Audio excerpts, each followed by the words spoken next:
Their history is lost in legend. Their traditions are but whispers on the lips of the very old.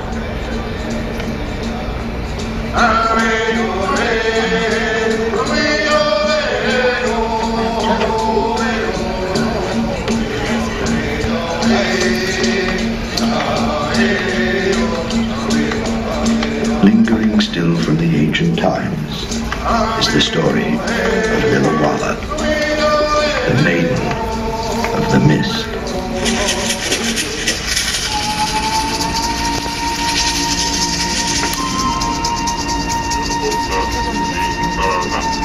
Lillawalla was a strange and beautiful maiden who lived in the land of thundering water. The chief gave her as wife to the oldest and wisest man in the village. It was a great honor, but Lillawalla could not love him.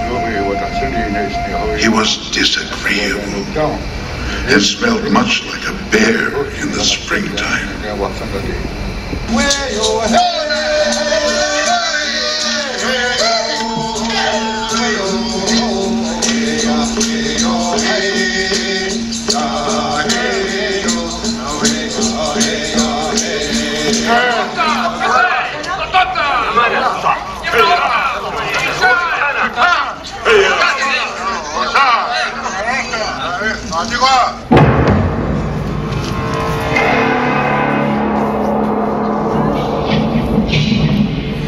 Lillawalla did not wish to bring shame to her family and dishonor to the wise old elder.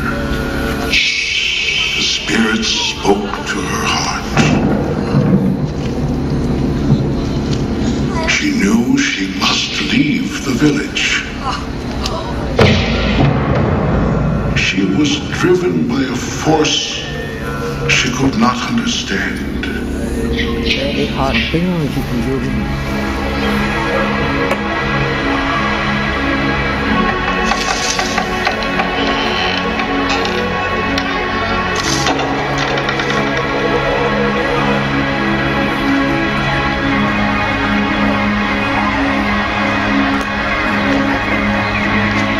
Some say she was the chosen one.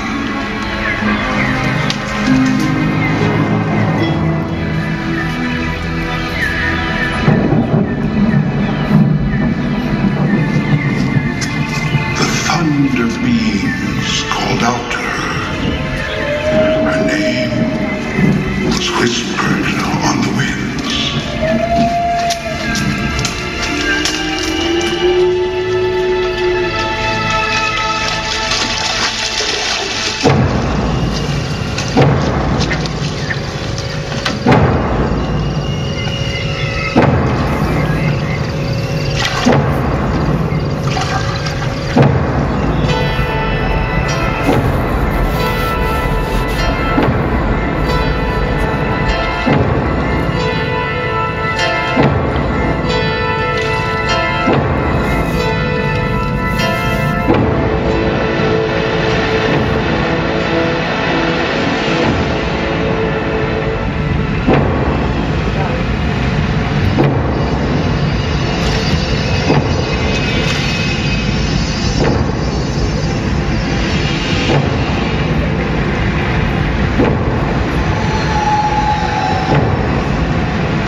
Legend says it was Hinu, greatest of all the thunder beings, who called to Lillawalla.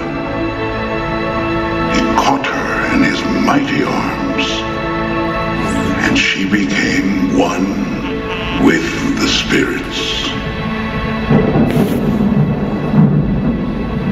Is it only a legend? Perhaps. But there are those who say you can see her still in the rainbow of the mist.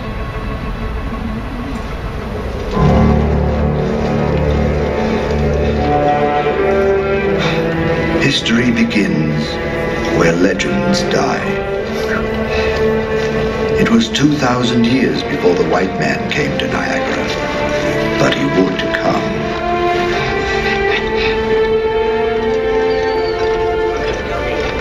History remembers French explorer Robert Cavelier as La Salle. He was searching for passage to China when he became snowbound at the Great Lakes in the winter of 1678. Jesuit priest Father Joseph Hennepin recorded the extraordinary events of the expedition.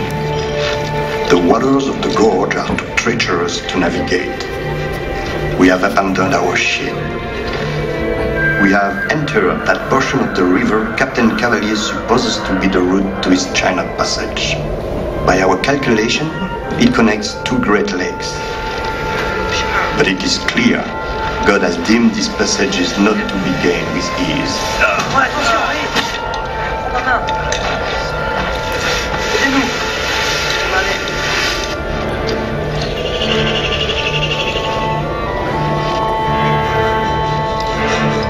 The Indians tell us of an overland route to the Lake Bow.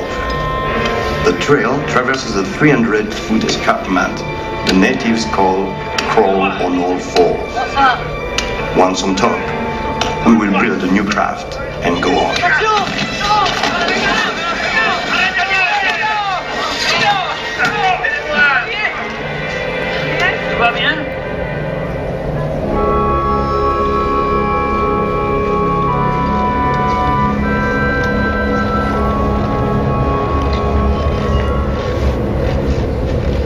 For 3 days now, the wind has carried a most frightful noise. The Indians murmur among themselves the spirits that inhabit this place.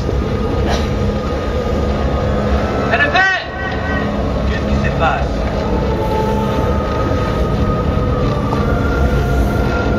Arrêtez tout!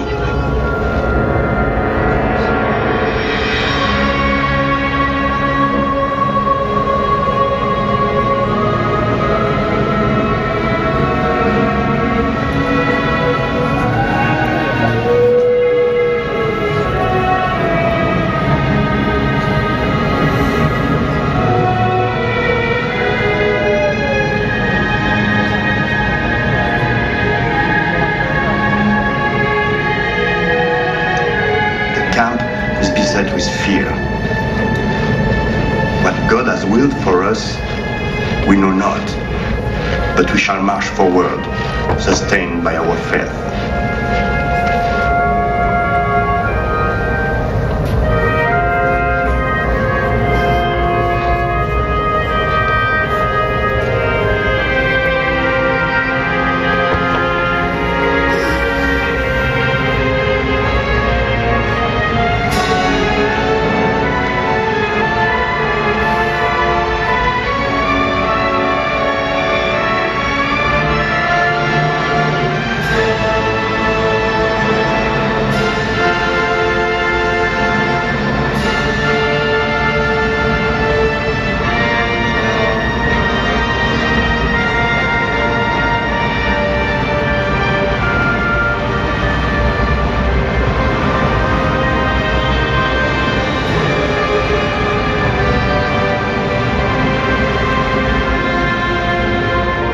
In all our journey, nothing I've seen or imagined can be referenced to compare with the wonder of this place the Indians call Thundering Water, Niagara.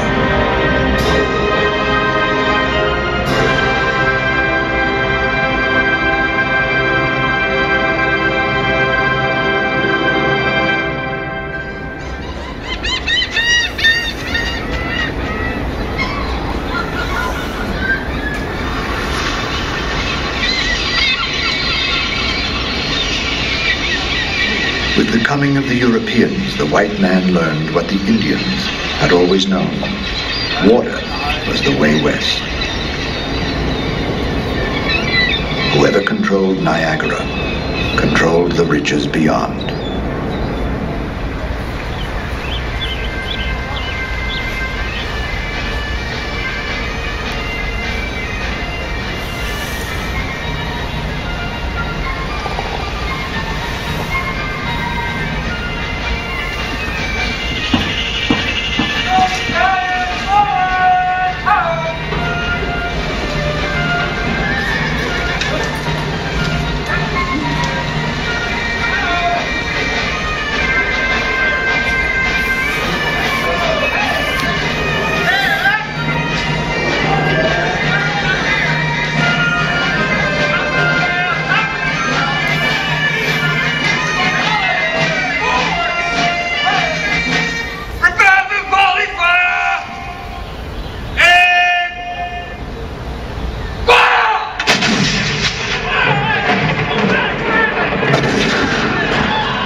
Artillery pieces. Field? Stationary? They brought it down from the falls. I couldn't tell you for certain. We got a couple of them, but just couldn't get them.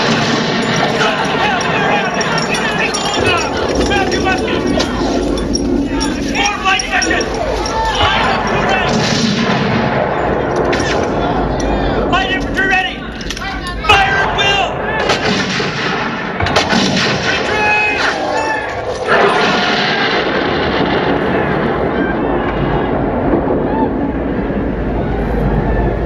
The struggle to control Niagara raged on 100 years.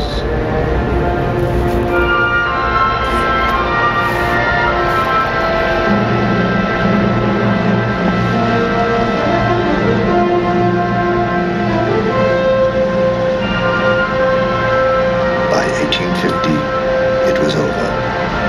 The frontier was gone.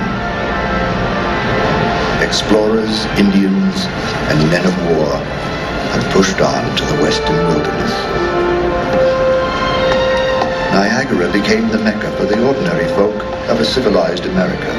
For a dime, you could ride the steamboat right under the falls and see them as they were never seen before.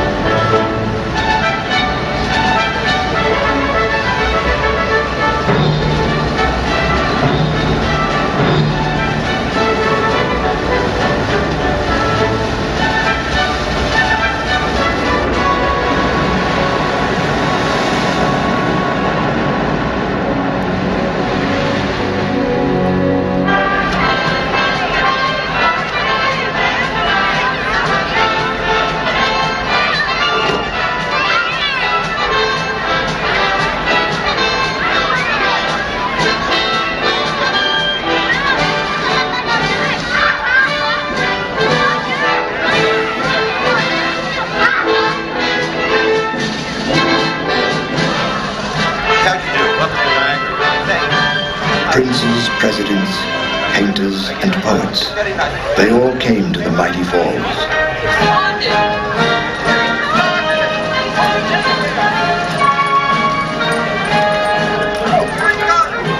But so did another kind of men willing to risk their lives to prove that they were greater than the power of Niagara.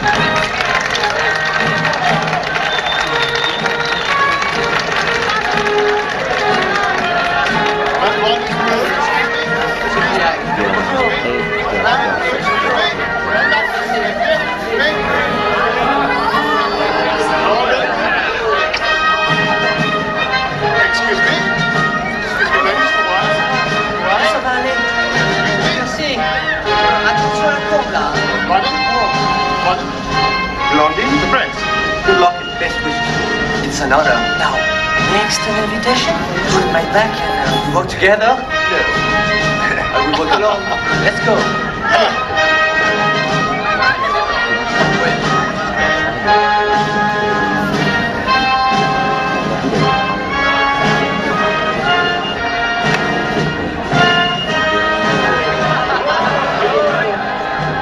Ladies and gentlemen, the great London of France is about to perform an act of true daring, a feat never before attempted by mortal man. Your attention, please. He is about to begin.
The steamship Leela was only 7 years old when the Civil War broke out. Tourism died, and the boat was sold.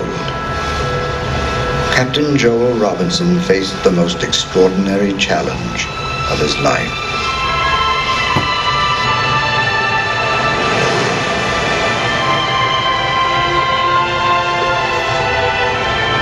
They board her on condition I get her downriver. That means taking her through Whirlpool Rapids. They claim it's the most dangerous stretch of white water in the world. That's never been done. They say I shouldn't try, but hell, impossible's a word that old steamboat and I ain't never heard of.